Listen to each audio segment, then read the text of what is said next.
Inedine. I am Josephine, 35 years old, and until recently, I was the co-founder of a successful tech company with my husband Richard. We had what everyone called a perfect marriage for 12 years. That was until his 40th birthday gala last month, when I discovered the truth about his affair with our marketing director. I never imagined I would be physically removed from my own husband's celebration. But that night, I took back what was mine. $8 million. And I left him with nothing. If you are watching this video, please let me know where you are viewing from in the comments below. Hit that like button and subscribe to hear the full story of how I discovered my husband's betrayal and how I turned the tables on him when he least expected it. I graduated from Stanford with a degree in computer science. I was always ambitious, determined to make my mark in the tech world. I spent countless nights coding, learning, and pushing myself to be better. That dedication is what led me to the tech conference in San Francisco where I first met Richard. It was 14 years ago. I was presenting my research on data security when I noticed him in the audience. Tall, with intelligent eyes that seemed genuinely interested in my presentation. Unlike most men at these conferences, he asked questions about the technology, not about whether I really understood what I was talking about. "Your approach to encryption is fascinating," he said when he approached me afterward. "I have some ideas that might complement your work." That conversation lasted 5 hours.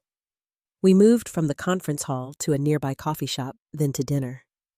By midnight, we had sketched out what would eventually become our company's first product on a pile of napkins. Our romance was as fast-paced as our business ideas. Within 6 months, we were working together in his tiny apartment building prototypes and pitching to investors. I fell in love with his vision, his drive, and the way he could explain complex concepts so anyone could understand them. When he proposed after a year of dating, I said yes without hesitation. "We are going to build something revolutionary together," he promised, "in business and in life." Our wedding in Napa Valley was small but beautiful. My parents, initially skeptical about my whirlwind romance, were won over by Richard's charm and obvious devotion. We wrote our own vows, promising to be partners in every sense of the word. After the honeymoon, we doubled down on our business. We lived on ramen noodles and coffee coding until sunrise, then pitching our ideas during the day. The rejection was constant at first, but we supported each other through it. "Their loss," Richard would say after another investor turned us down. "We just need one person to believe in us." That person came in the form of Linda Blackwood, a veteran venture capitalist who saw potential in our data security platform. With her initial investment, we rented a small office, hired our first employees, and officially launched Secure Sphere Inc. The first 3 years were challenging but exhilarating. We celebrated small victories together, like our first major client, and breaking even in our second year. Richard and I were perfectly in sync, finishing each other's sentences during pitches, dividing responsibilities based on our strengths. I handled the technical development while he focused on business strategy and client relations. When our flagship product was featured in Tech Innovator magazine, the orders started pouring in. Suddenly, we were not just surviving, but thriving. We moved out of our cramped apartment into a beautiful house in Silicon Valley with a dedicated home office. For our 5th anniversary, we actually took a weekend off, our first real break since starting the company. "We did it," Richard said, clinking his champagne glass against mine as we looked out over the Pacific Ocean from our hotel balcony. "And this is just the beginning." Looking back, I should have noticed the subtle shifts. Richard started staying at the office later, claiming he was in meetings that I later discovered were not on his calendar. Our intimate moments became less frequent, with Richard often claiming exhaustion or stress. His phone, once casually left around our home, became permanently attached to his hand, and he started taking calls in another room. But I dismissed these changes. We were both under tremendous pressure as the company grew. When Richard suggested hiring more executives to help manage the expansion, I agreed. That was how Amanda Lewis entered our lives. Amanda joined as our marketing director 2 years ago. With her impressive resume and portfolio of successful campaigns for other tech companies, she seemed like the perfect addition to our team. Tall, polished, and articulate, she had a way of commanding attention in meetings. Richard was impressed with her presentation and insisted we hire her despite her higher-than-average salary requirements. "She will take our brand to the next level," he assured me. "Her network alone is worth the investment." Initially, I appreciated Amanda's contributions. Our market visibility increased, and she secured us spots at exclusive industry events. But there were small moments that in retrospect should have alarmed me. The way she would touch Richard's arm when making a point. How she always seemed to need his input, specifically scheduling meetings when I was unavailable. "Richard and I were brainstorming yesterday and came up with a brilliant campaign concept," she would say in meetings, never acknowledging that many of these ideas stemmed from strategies I had initially developed. But I trusted my husband, and that was my first mistake. The first undeniable sign came during a company retreat 6 months after Amanda joined. We had rented a mountain lodge for a weekend of team building and strategic planning. I arrived late due to a client emergency, and when I entered the main cabin, I found most of the team gathered around the fireplace. Richard and Amanda were sitting close together, laughing over something on her phone. When Richard saw me, he quickly moved away from her, his smile fading. "You finally made it," he said, his tone oddly flat. That night, Richard claimed he was too tired to talk about my delayed arrival or the client situation. It was the first time we had not debriefed about work issues together. Instead, he spent an hour on a call that he vaguely described as following up with potential investors. Over the next few months, Richard's behavior became increasingly suspect. He bought a new wardrobe, claiming our growing public profile required a more polished appearance. He joined an exclusive gym and started obsessing over his physique, something he had never cared about before. His schedule became unpredictable, with dinner cancellations and weekend work emergencies becoming routine. One afternoon, while searching for a receipt for tax purposes, I found a credit card statement with charges from restaurants I had never been to, and a jewelry store where we had bought my engagement ring. When I asked him about a particularly expensive dinner charge at Le Cirque, a restaurant we had always wanted to try together, he became defensive. "It was a client dinner," he snapped. "Do I need to run every business expense by you now? You handle the technical side, I handle the clients." That was our agreement. But we had never had such an agreement. We had always been equal partners, discussing major decisions together. The distance between us continued to grow. Richard began criticizing small things about me, from my casual style of dressing at the office to my direct communication approach with clients. "You need to soften your image a bit," he suggested after a meeting. "Amanda thinks we should present a more approachable face to potential investors." Amanda. Her name kept coming up in conversations. Amanda thinks this. Amanda suggests that. Meanwhile, I found myself increasingly isolated at the company we had built together. Executive meetings were rescheduled when I had immovable commitments. Important decisions were made without my input and presented as finalized plans. One day, I overheard 2 developers talking in the break room. "Do you think the boss knows everyone is talking about his thing with Amanda?" one asked. "Hard to say. Josephine is so focused on the product she might not notice what is happening right in front of her," the other replied. They went silent when they realized I was there. I felt sick to my stomach, but still could not bring myself to believe Richard would betray me so completely. We had built everything together, had overcome so many obstacles as a team. I tried to save our relationship.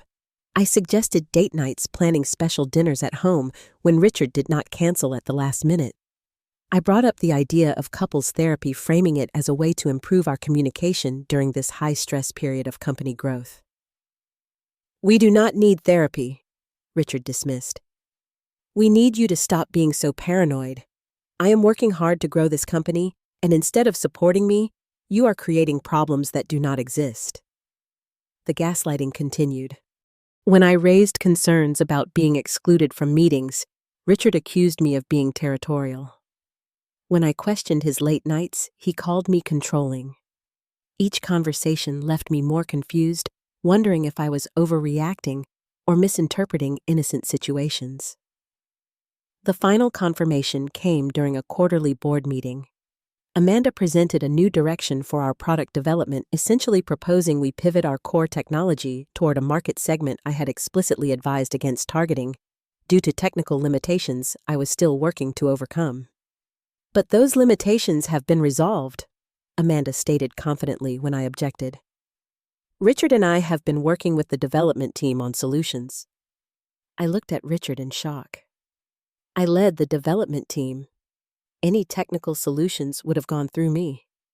The developers looked uncomfortable avoiding my gaze. "Josephine," Richard said with a patronizing smile, "Amanda and I wanted to surprise you with the progress. The team has made a breakthrough following Amanda's suggestions." In that moment, watching Richard publicly side with Amanda against me, something broke inside me. The board members witnessed my humiliation, some with sympathy, others with barely concealed satisfaction at the power shift. I maintained my composure through the rest of the meeting, but the message was clear. I was being sidelined in my own company. That night, when I tried to discuss what had happened, Richard dismissed my concerns again. "You are too emotionally attached to your original vision," he said. "Sometimes we need fresh perspectives. Amanda has valuable insights into what the market wants." I went to bed that night feeling more alone than I had ever felt, even though my husband slept just inches away from me. But I still did not have the courage to call out what I knew in my heart was happening. I still hoped I was wrong. Richard's 40th birthday was approaching, and despite everything, I wanted to make it special. I initially planned an intimate surprise party with our closest friends and family people who had been with us from the beginning of our journey. "Actually," Richard said when I hinted at my plans, "I was thinking of something more significant. Turning 40 is a milestone, and we could use it as an opportunity to strengthen our business relationships." Just like that, my personal celebration idea was dismissed. Within days, I discovered Richard had authorized Amanda to organize a lavish gala at the Grand Peninsula Hotel, one of the most exclusive venues in the city. The information came to me not from my husband, but through a company-wide email announcing the event and instructing departments on their roles in making it a success. I searched for my name on the planning committee documents. Nothing. When I asked Richard about my role, he seemed surprised by the question. "You have been so busy with the technical challenges, I did not want to burden you with party planning," he explained. "Amanda has it all under control." I tried to contribute, asking to see the guest list or offer input on the menu. Each time, I was gently but firmly rebuffed. "The invitations have already gone out," or "the menu has been finalized with the chef." A week before the event, I still had not seen the final guest list. When I mentioned this to our longtime assistant Patricia, she looked uncomfortable. "I thought you knew," she said hesitantly. "Amanda has been handling all the details directly with Richard. She even collected RSVPs through her assistant." Despite feeling increasingly marginalized, I was determined to be the supportive wife on Richard's special day. I spent hours finding the perfect gift, a rare first edition of his favorite book that had taken months to track down. I bought a new dress, an elegant blue gown that reminded me of what I had worn when we first met. The day of the gala arrived. Richard had left early, texting that he needed to handle some last-minute details with the event planner. I spent the afternoon getting ready alone, doing my hair and makeup with care, wanting to look my best, not just for appearances, but as a reminder to Richard of the woman he had fallen in love with. As I was putting on my jewelry, my phone dinged with a text from Richard. "Event starts at 8 now, not 7. No need to come early." The last-minute change struck me as odd, but I adjusted my schedule. I practiced my smile in the mirror, determined not to let any of our private issues show in public. This was Richard's night, and despite everything, I still loved him and wanted him to enjoy his milestone birthday. "Tonight will be a fresh start," I told my reflection, trying to believe it. We will reconnect and remember what brought us together. I arrived at the hotel at 7:45, wanting a few minutes with Richard before all the guests arrived. The venue was spectacular with crystal chandeliers and elaborate floral arrangements in our company colors. But something felt off immediately. The staff gave me strange looks as I approached the main ballroom, whispering to each other.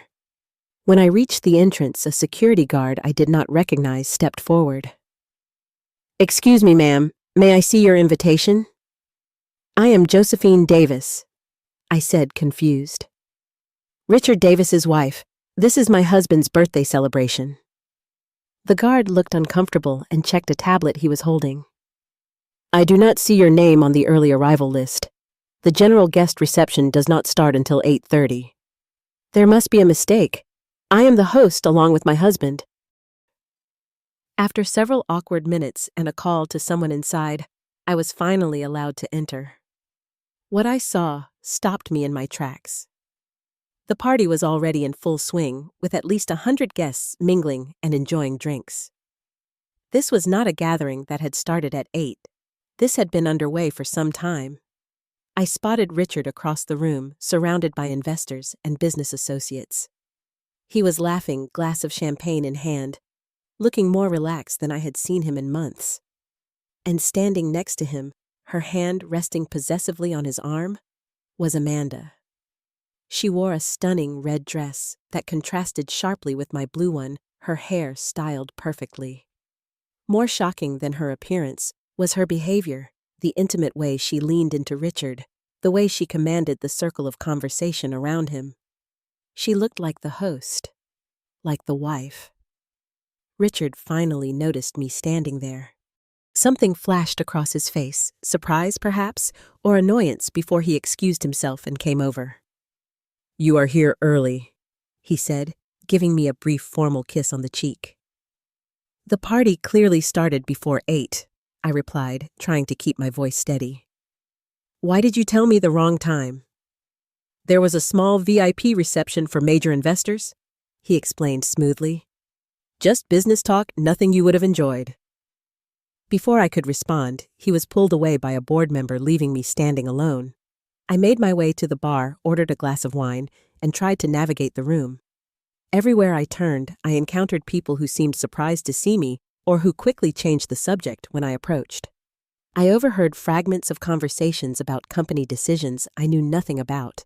A new office location, a potential merger, strategic initiatives that had never been discussed with me, the co-founder and CTO. Throughout the evening, I watched Amanda. She moved through the room with the confidence of someone who belonged at the center of everything. She knew every guest's name, referenced private jokes with our longtime clients, and continually found reasons to touch Richard. A hand on his shoulder, straightening his tie, brushing imaginary lint from his jacket. When it came time for toasts, Richard took the microphone and thanked everyone for coming. He acknowledged the board members, the investors, the team that had made the event possible. Amanda received special recognition for her extraordinary efforts in organizing the perfect celebration.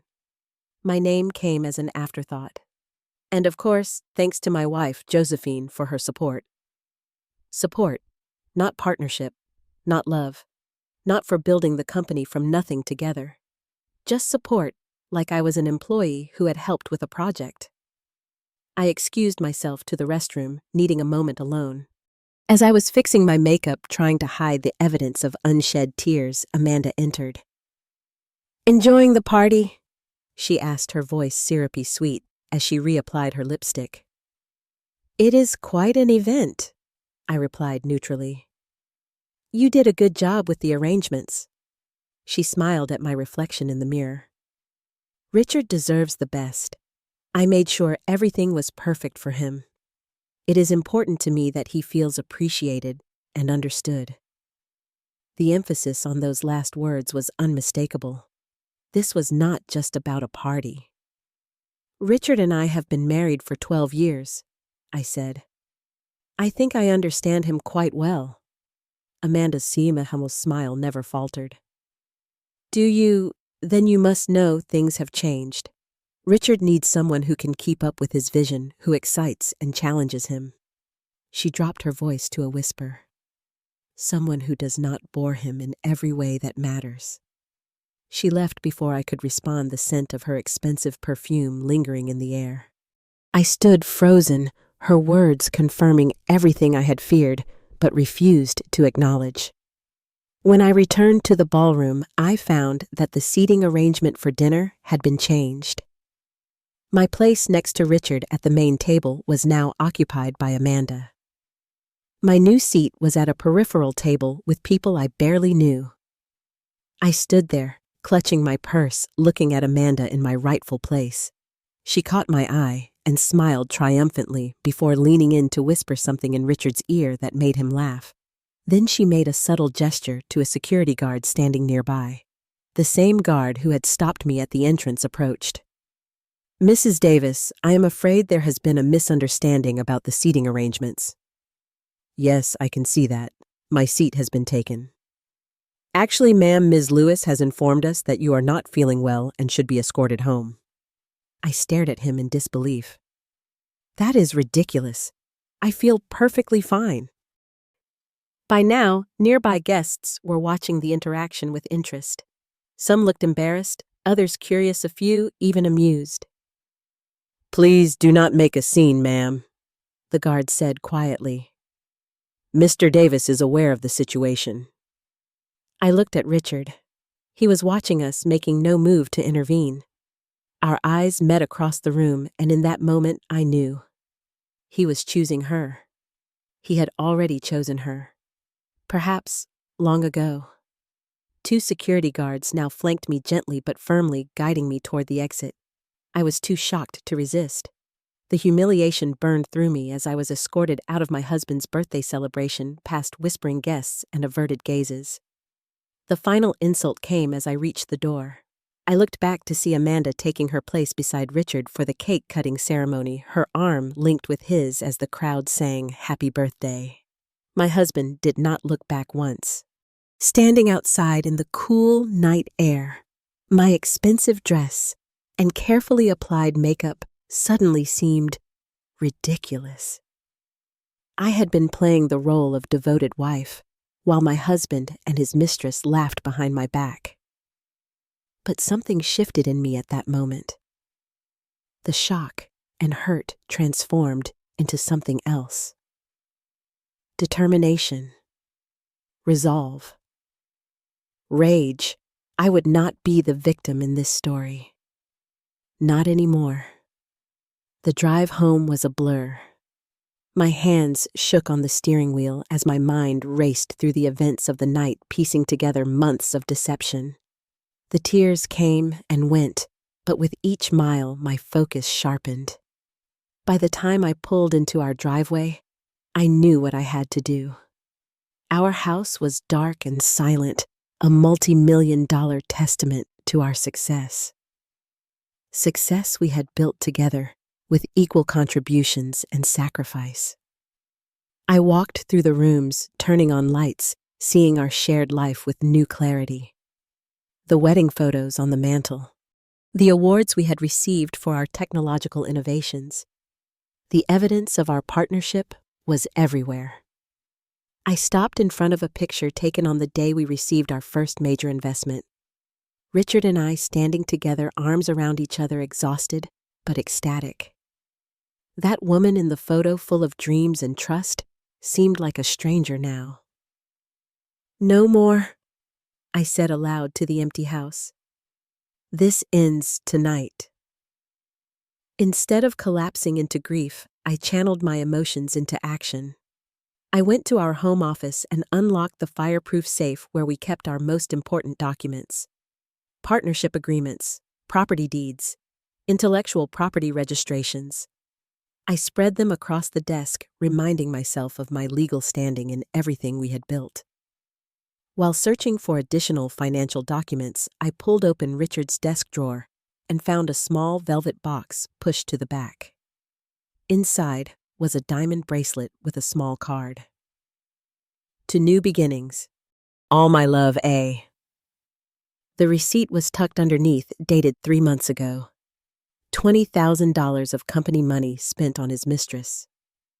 I continued searching and discovered a folder hidden beneath false bottom of the drawer. Inside were hotel receipts, restaurant bills, and handwritten notes between Richard and Amanda going back over a year. Their affair had begun almost immediately after she joined the company. More disturbing were the other documents mixed in with their love notes. Draft proposals to restructure the company, diluting my ownership under the guise of bringing in new investors. Meeting notes with lawyers about resolving partnership conflicts. They had been planning to push me out professionally as well as personally. I took out my phone and called the one person I knew I could trust, my friend Sophia, who happened to be one of the top corporate attorneys in the city. "I need your help," I said when she answered. "Right now. It cannot wait until morning." To her credit, Sophia asked no questions on the phone. "I will be there in 20 minutes, she said. While waiting, I logged into our home network using administrative credentials that Richard did not know I had. As the technical founder, I had built our security systems and maintained backdoor access for emergency situations. This certainly qualified. I accessed Richard's email, finding dozens of exchanges with Amanda about their relationship and their plans for the company. Plans that did not include me. I forwarded everything to my secure email account, documenting the trail of deception. Sophia arrived, taking in my evening gown and tear-streaked face with a raised eyebrow. "Start from the beginning," she said, setting her briefcase on the coffee table. I explained everything from the first signs of the affair to the night's humiliation. I showed her the evidence I had found, the plans to dilute my shares, the misuse of company funds for personal gifts. Sophia examined the documents carefully. "This is corporate malfeasance," she said finally. "Using company money for personal expenses without proper disclosure. The planned dilution of your shares without proper notification or board approval. And that is before we get to the personal betrayal." "What can I do?" I asked. "Legally, quite a lot. You are an equal partner. Your name is on everything. The intellectual property, specifically the core algorithms, were primarily your creation, according to the registration documents." She tapped her fingers on the papers. "What do you want to happen here, Josephine?" I took a deep breath. "I want what is rightfully mine, and I want to make sure he cannot hurt me further." Sophia nodded. "Then we need to move quickly before they realize you are onto them." For the next several hours, we worked methodically. Sophia made calls to financial experts she trusted, while I used my technical skills to secure evidence and access accounts. I transferred my rightful share of our liquid assets, $8 million, into new accounts Sophia helped me establish. I was careful to document everything, taking only what was legally mine, according to our partnership agreement and marriage contract.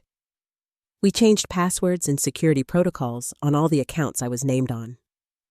I used my administrator access to lock down the company's servers, backing up everything to secure cloud storage that only I could access. The proprietary code and algorithms I had developed would not be weaponized against me. Sophia drafted emergency legal notices to the board and our investors, detailing the evidence of misconduct and my actions to secure my interests. These would be delivered first thing in the morning. Throughout this process, Richard's phone had been blowing up with messages and missed calls. His night was ending, and soon he would return home to find what I had done. We needed to finish before then. "You cannot stay here tonight," Sophia said. "Do you have somewhere to go?" I nodded. "I will book a hotel." "Use cash or my credit card," she advised. "Nothing traceable to you for now." I packed a small suitcase with essentials, just enough for a few days.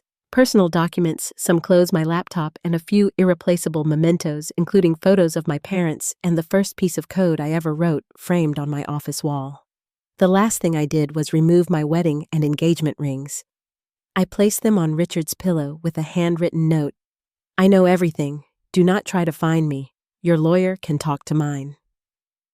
As I stood at our bedroom door, I allowed myself one final look at the life I was leaving behind.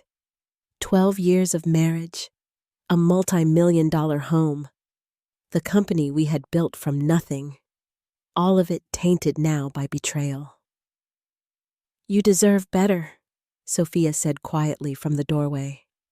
Dawn was breaking as we loaded my suitcase into Sophia's car. I took one last look at the house before getting in. "Ready?" Sophia asked. I nodded. "More than ready." As we drove away, my phone chimed with a text from Richard. "Where are you? We need to talk about your behavior tonight." I turned off my phone without responding. He would discover soon enough exactly what I was capable of. Richard's frantic calls began at 9:03 the next morning when he attempted to log into our main business account. By 9:17, he had discovered the changed passwords on all our joint accounts. At 9:22, his calls switched from my personal number to Sophia's office. "Mrs. Davis is not available," I heard Sophia's assistant say through the speakerphone in her office where I sat reviewing legal documents. "Yes, she has retained our services. No, I cannot comment on that. All communications should go through our office from this point forward." Richard's messages evolved rapidly from confusion to anger to desperation. First came the threats. "What the hell do you think you are doing?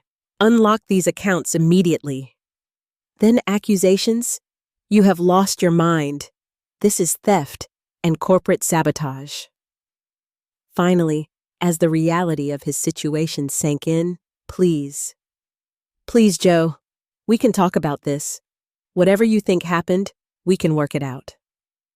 I did not respond to any of them. Instead, I focused on the next phase of our plan. At precisely 10 a.m., Sophia's associates delivered documentation to each board member, detailing Richard's misconduct, including the misappropriation of company funds, his affair with a subordinate creating a hostile work environment, and the attempted dilution of my shares without board approval. An emergency board meeting was called for 2:00 p.m. I attended virtually, my camera off, listening as Richard tried to defend himself. He claimed I was having a mental breakdown, that I had misunderstood innocent situations, that I had stolen company assets. Then Sophia presented the evidence. Emails between Richard and Amanda discussing how to push me out. Financial records showing company money spent on gifts, hotels, and trips. Drafts of restructuring plans that would have violated our founding agreement. The receipts were damning and extensive. "In light of this evidence," the board chair said after a long silence, "we will need to conduct a full investigation into these allegations. In the meantime, both Mr. Davis and Ms. Lewis will be placed on administrative leave." It was a start, but the most surprising development came after the meeting, when Sophia received calls from 3 employees wanting to provide additional information about Richard and Amanda's conduct. "They created a toxic environment," said one developer. "Anyone perceived as loyal to Josephine was sidelined or pushed out. Amanda has a history of this," revealed an HR assistant who had been afraid to speak up. "At her previous company, she had an affair with the CEO that ended his marriage. They hushed it up with NDAs, but everyone in the industry knows." Each new piece of evidence strengthened my position. By the end of the week, our major investors had reached out directly to me, expressing their support and concern about the company's future. They had invested in our vision, the partnership of Richard and me, and now they were worried about their interests. "We believe in the technology and in you," said our largest investor during a private call. "But we need stability and ethical leadership." While Richard had been the public face of the company, I had developed the technology that made it valuable. The investors knew this. They also knew Richard had been making increasingly risky business decisions without proper consultation. As the investigation proceeded, more details of Richard and Amanda's relationship came to light. They had been planning a future together, one that did not include me in any capacity. Amanda had even started referring to herself as the future Mrs. Davis in private messages. What they had not counted on was the rapid unraveling of their carefully constructed narrative once the truth began to emerge. Amanda, seeing Richard's downfall, was quick to protect herself.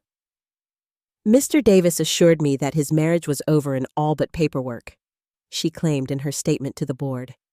He said his wife was a workaholic who had emotionally abandoned the marriage years ago. I was manipulated just as much as anyone. Richard's betrayal extended beyond our marriage. Financial audits revealed he had been inflating expenses and diverting small sums to a private account for months. Not enough to raise immediate alarms, but substantial when added together. As his professional reputation crumbled, his personal finances collapsed as well. The frozen accounts meant he could not access the cash needed to maintain his lavish lifestyle. His credit cards were declined at restaurants. The lease on his sports car, a recent indulgence, went unpaid. I learned through company channels that Amanda ended things with Richard 3 weeks after the birthday gala. Without his power, wealth, or status, she had no more use for him. The final blow came when she accepted a position with a competing firm, taking her insider knowledge with her despite the non-compete clause in her contract. Richard made one last desperate attempt to regain control. He showed up at Sophia's office demanding to see me, causing such a disturbance that security was called. He had lost weight, his previously immaculate appearance now disheveled. "Tell Josephine I am sorry," he reportedly said before being escorted out. "Tell her I will give her whatever she wants if she will just talk to me." But it was too late for apologies.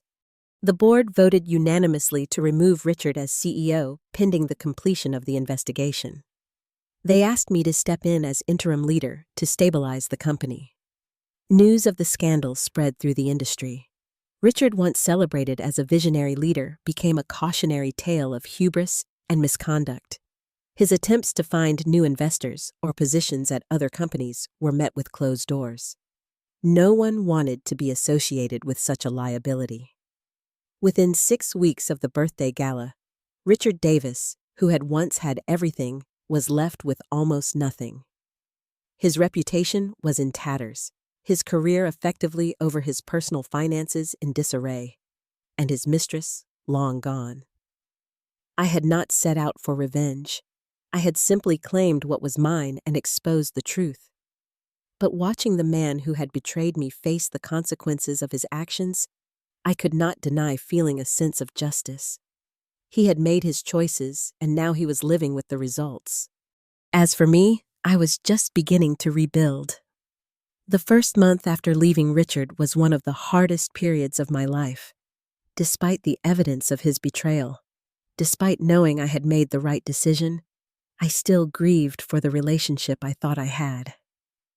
12 years of marriage does not disappear overnight, even when it ends in the worst possible way. I moved from Sophia's recommended hotel into a small but elegant apartment overlooking the bay. It was nothing like the sprawling house Richard and I had shared, but it was mine alone, a space untainted by lies. The nights were the most difficult.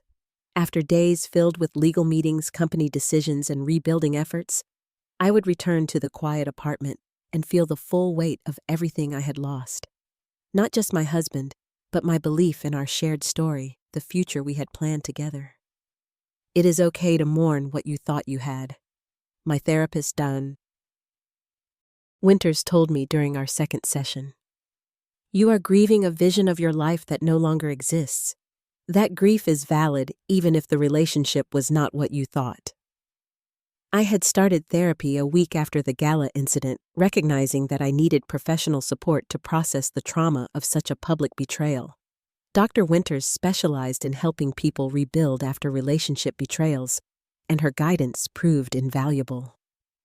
Your worth was never determined by his perception of you, she reminded me often.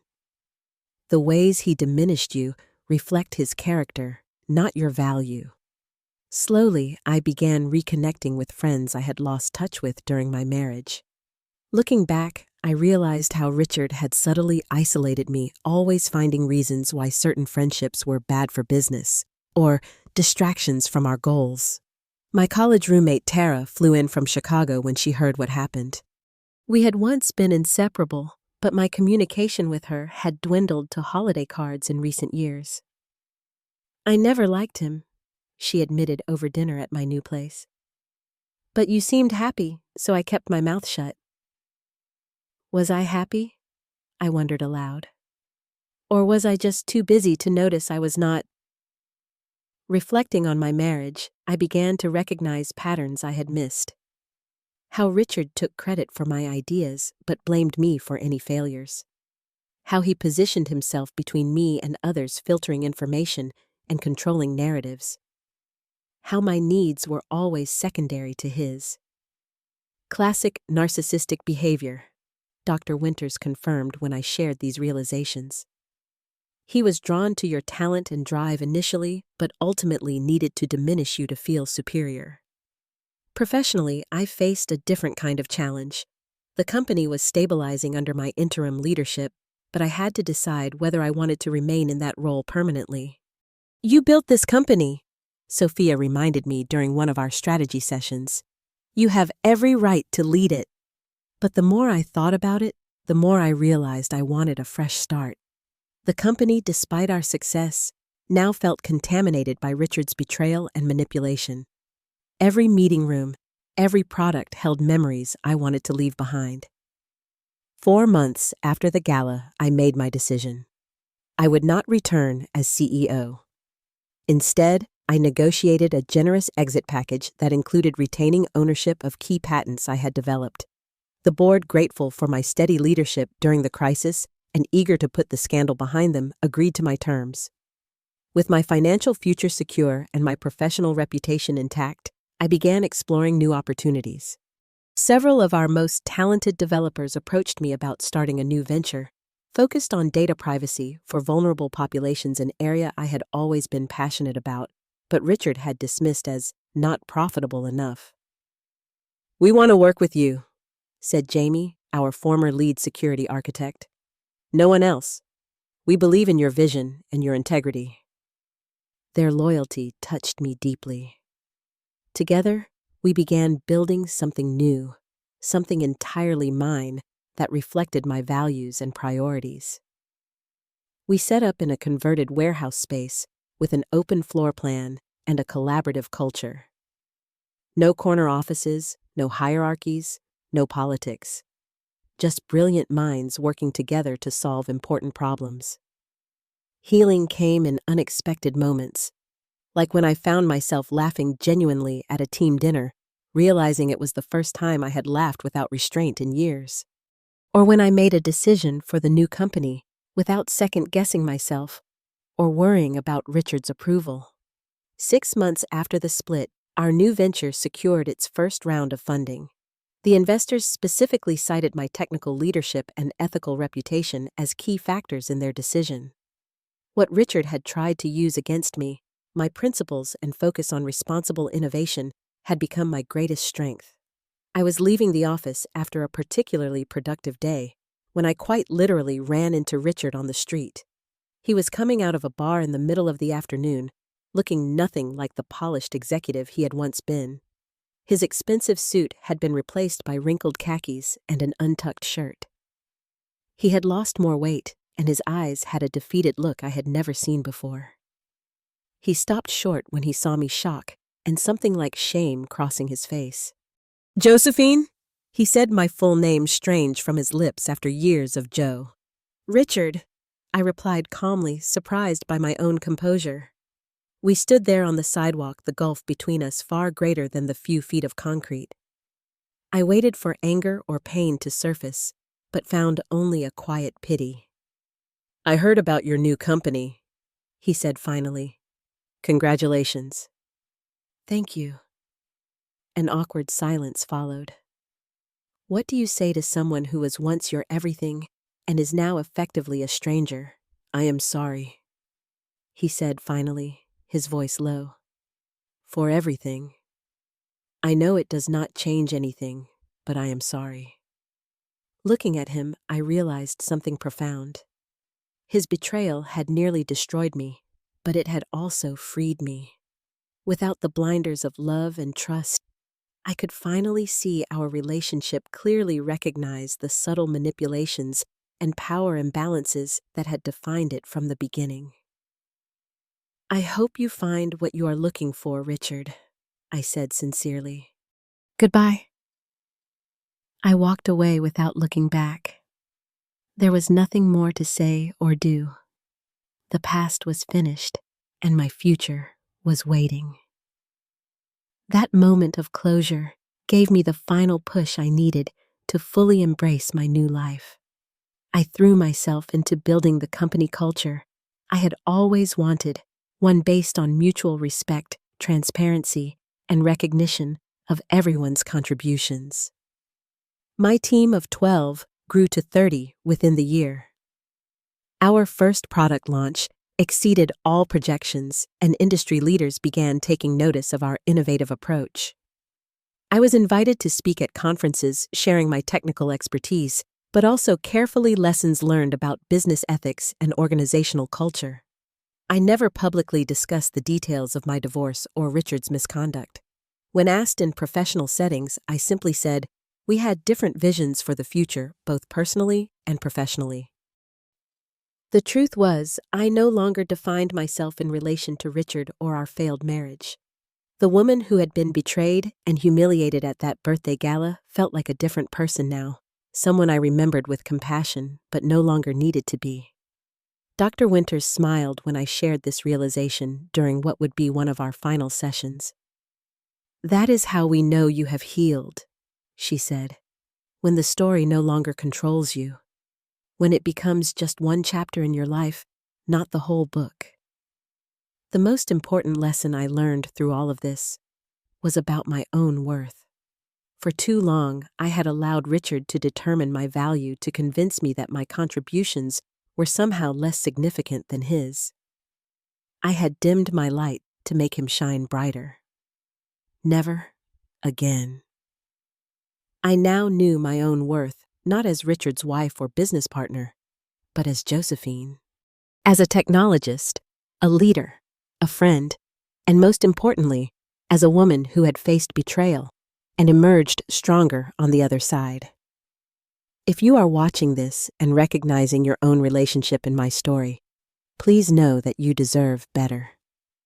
You deserve honesty, respect, and true partnership.